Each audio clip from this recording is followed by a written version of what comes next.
morning, dears. Have a profitable weekend. Scales of trade official YouTube channel भी आने वाला को वेलकम।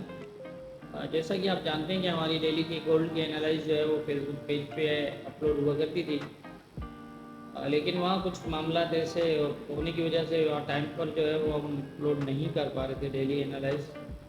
तो इसलिए हमने फैसला किया कि अब जो है वो डेली की एनालाइज जो है वो यूट्यूब चैनल पे ही अपलोड करेंगे।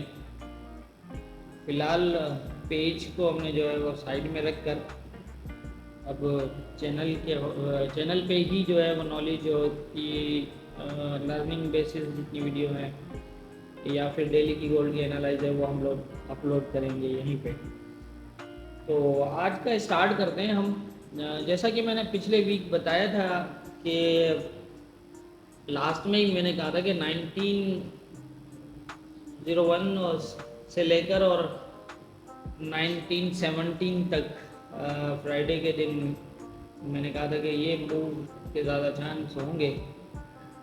तो आपने देखा कि फ्राइडे को वही वो मूव हुई, लेकिन ये कि मैंने ये कहा था कि 1730 जो है वो ब्रेक ना हो तो ये रिवर्स होगा 97 तक, और अगर 30 को ऊपर ब्रेक करता है तो फिर 70 तक, और 70 को ब्रेक कर जाता है तो फिर वहीं स्टे करके क्लोज हो जाएगा वीकली। जो मैंने बताया था कि वीक में जो है वो स्टार्ट के ही पिछले वीक के स्टार्ट में बताया था कि 1918 जो है वो एक लेवल ऐसा है, और दूसरा जो है वो 1997 जो है वो दूसरा लेवल है। ये दो ऐसे लेवल हैं जहाँ पर वीक का क्लोज लगना।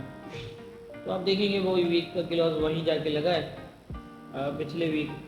और अगर हम अब जो क्लोज हुआ है वीकली तो उसको भी अगर गौर से देखें तो वो भी यही कह रहा है कि फ़िलहाल वीकनेस मौजूद है इसके अंदर, लेकिन मामला ये है कि फर्स्ट टाइम इसने अपना लेवल ब्रेक किया है 1901 वाला। 1901 से लेकर और 1897 तक का जो लेवल था उसके नीचे मार्केट निकल चुकी है। अब ये एक फ़िलहाल लेवल ब्रेक हुआ है, लेकिन यहाँ मामला कुछ ऐसे हैं कि ये ऊपर से जितना भी वीकली नीचे आया है कोई करेक्शन इसकी नहीं हुई है ऊपर से, तो पॉसिबल है कि ये अब जो है वो थोड़ा सा अप मूव करे, लेकिन ये ऐसे करेक्शन होगी। देखते हैं कि ये करेक्शन कहाँ तक ले जा सकता है, क्योंकि एक बड़ी करेक्शन भी ले जा सकता है सीधा सीधा आने की वजह से। तो हम लेवल टू लेवल मॉनिटर करेंगे डेली बेसिस पर, और उसी हवाले से ही लेवल्स के हिसाब से हम जो है वो देखेंगे। तो देख लेते हैं कि आज की पोजीशन क्या रह सकती है। आज अगर हम बात करें तो गोल्ड के लिए ये बहुत इम्पोर्टेंट लेवल है, ये जो है बहुत इम्पोर्टेंट लेवल रहेगा 1930 से 1910 का। और मेरा जहाँ तक ख्याल है कि आज इसके अंदर ही कहानी होनी चाहिए, ठीक है। लेकिन इसको बाइंग में आप 22 से ऊपर जो है ना वो H4 किलोज या फिर 20 से ऊपर डे किलोज। तो हम बात कर रहे हैं आज के हवाले से। अब डे किलोज तो ज़ाहिर है शाम में रात में होना है, आज रात में होना है, तो वहाँ तक तो आज फिर हम आज डे में क्या करना है। तो आप 22 जो है 1922 जो है ये ऐसा लेवल है जहाँ पर इसके ऊपर अगर H4 क्लोज होता है तो आप वेट करिएगा थोड़ा सा, और ये इस एरिया को टेस्ट करेगा 20 से 18 इस तरह का, और यहाँ से ये एक मूव होगी जो फ़िलहाल मुझे यही लग रहा है, क्योंकि देखें लेवल जो ऊपर वाला जोन है ना वो तो ब्रेक कर चुका ही है। तो अब जाहिर है इसने ऊपर की तरफ तो मूव होना है जहाँ तक लगता है। अभी फ़िलहाल करेक्शन पोजीशन इसकी जो है वो फ़िलहाल करेक्शन में है H4 के हवाले से। यही है कि आप इनको यहाँ से मॉनिटर करें। अगर ये 1910 के नीचे अगर H4 क्लोज कर देता है तो फिर आप इसको बाय मत करिएगा, फिर आप वेट करिएगा इसको अगेन, क्योंकि फिर ये नीचे की तरफ मूव हो जाएगा, और वो 1901 से लेकर और 1894 तक जो है वो नीचे का लेवल रहेगा इसका। अभी यही इम्पोर्टेंट है कि आप 1910 से लेकर 1930 ये 30-50 जो बीच का एरिया है ये इसका एज ए सपोर्ट है, और 1922 जो है वो ऐसे रेजिस्टेंट। तो ऊपर जो है वो 1933 का लेवल है, और ऊपर के एरिया में बाय बिल्कुल भी नहीं है फ़िलहाल। 1930 से लेकर 1939 तक क्योंकि ऊपर ये अगर नेक्स्ट ऊपर के एरियाज़ की बाइंग बनाएगा तो ये 1940 से ऊपर जो है वो क्लोज देगा कम से कम डे तक का, और फिर ये रिवर्स भी होगा वहाँ से। रिवर्स होने के बाद जो है तकरीबन मेरा जहाँ तक ख्याल है कि इसको 24 तक आना चाहिए, और उसके बाद ये फिर एक बुलिश मूव बनेगी। देखें कल फ्राइडे की बात है कि मैंने कहा था कि 17 को ब्रेक करता है तो फिर आप सेल मत करिएगा, लेकिन वो आप बाय भी मत करिएगा, क्योंकि उसके लिए मैंने ये कहा था कि 2 किलो चाहिए H4 के 17 के ऊपर। एक तो उसने ब्रेक किया लेकिन ना तो क्लोज दे पाया, और ज़ाहिर है क्लोजिंग टाइम हो गए, उसके डे का क्लोज होने वाला था तो वो 2 क्लोज कहाँ से देगा। तो इसी पोजीशन में कोई भी ट्रेड नहीं करनी चाहिए। ये कंफर्म हो गया था लेकिन कि ये जो है नीचे नहीं जाएगा, लेकिन वहाँ ये भी था कि नीचे तो फ़िलहाल फ्राइडे को तो नहीं जाएगा, लेकिन आज तो नीचे आया है ये, ठीक है। ये तो ये 1922 को टेस्ट करने के बाद ये आप देख सकते हैं कि तकरीबन 1930 1914 पे 14 के आसपास आया है। तो इस तरह होता है कि जब भी कोई लेवल ब्रेक करेगा तो यकीनन वो अपने एज ए सपोर्ट जो है वो टेस्ट करने के बाद ही वो अपनी प्रॉपर मूव देगा। तो इसलिए कोई ऐसा नहीं होता कि एक लेवल ब्रेक हो जाए और आप उसमें वहाँ से बैठ जाएं।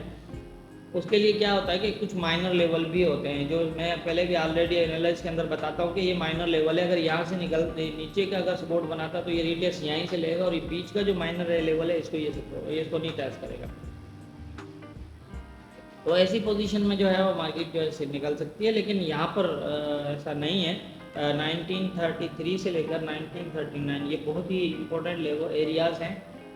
देखा जाए तो एक यहाँ पर ब्रेक तो किया है इसने, इसको ऑलरेडी एक बार ये ऊपर से जब आया था तो ये इसने इस एरिया को आप देख सकते हैं, ये ब्रेक है यहाँ पर, ठीक है। जोन ब्रेक करने के बाद जो है वो प्रॉपर ये इसको जो है वो दोबारा टैच नहीं कर पाया, तो फिर यहाँ तक आया। लेकिन ब्रेक तो है, जा भी सकता है, ये नहीं कह सकते कि भाई ये इससे ऊपर नहीं जा सकता जोन से ऊपर इस वाले। लेकिन इस जोन से ऊपर भी अगर ये जाता है तो ये इसको ब्रेक करेगा, इस तरह से मूव बनेगी। तो वो अगर ये ब्रेक कर जाए तो फिलहाल वेट करिएगा इसको रीटेस्ट के अंदर, और फिर इस तरह की मूव के अंदर आप इसको बाय कर सकते हैं। और ऊपर का 1939 तो खैर आज तो ब्रेक नहीं होने वाला, इससे ऊपर अगर ब्रेक कर भी देता है आज तो भी ये कोई ऊपर नहीं जाने वाला, हम फिर इसको कल तक ही देखेंगे। आज इसके एरियाज इंपॉर्टेंट यही है 1930 और 1910, क्योंकि आज वीक का पहला दिन और ये अपनी करेक्शन ले रहा नीचे, करेक्शन करने के मूड में है।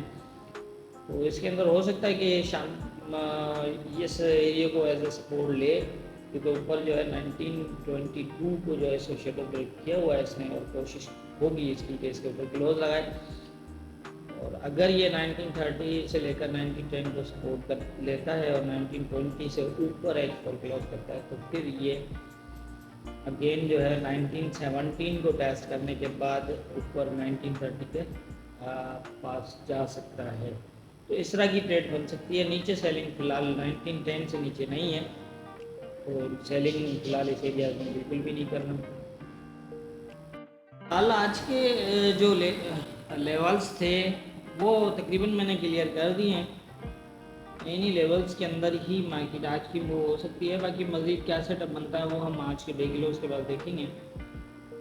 तो ये है कि अगर हमारे जो नए देख रहे हैं यूट्यूब पे हमारे एनालाइज, और उनको नहीं समझ में आ रहा कि एनालाइज किस बेस पे करते हैं क्या है, तो मैं आपको बताता चलूँ कि मैं अपने ही मेरी रिसर्च मेथड बेस है उसके ऊपर एनालाइज करता हूँ, और ना ही मैं पैटर्न फॉलो करता हूँ, ना मैं इंडिकेटर, यहाँ तक मैं फंडामेंटल भी फॉलो नहीं करता। आप क्लोज के बेस पे होती हैं एनालाइज, मैंने जिस तरह आप यहाँ पर एनालाइज किए हैं, और लेवल्स आप क्लोज के बेस पे बताएं कि कहाँ क्या क्लोज चाहिए। और अगर ये भी समझ में नहीं आता तो यूट्यूब के अंदर हमारी जो है वीडियोस मौजूद हैं एनालाइज, हमारे इसी चैनल के ऊपर जो है वो वीडियोस मौजूद हैं कि हमारी एनालाइज किस तरह होती है और उसके बेस पे काम किस तरह करना है। तो आप उनको देखकर जो है वो हमारा ये एनालाइज बेस पे जो है काम करना भी समझ सकते हैं, कोई ऐसा इशू नहीं है। तो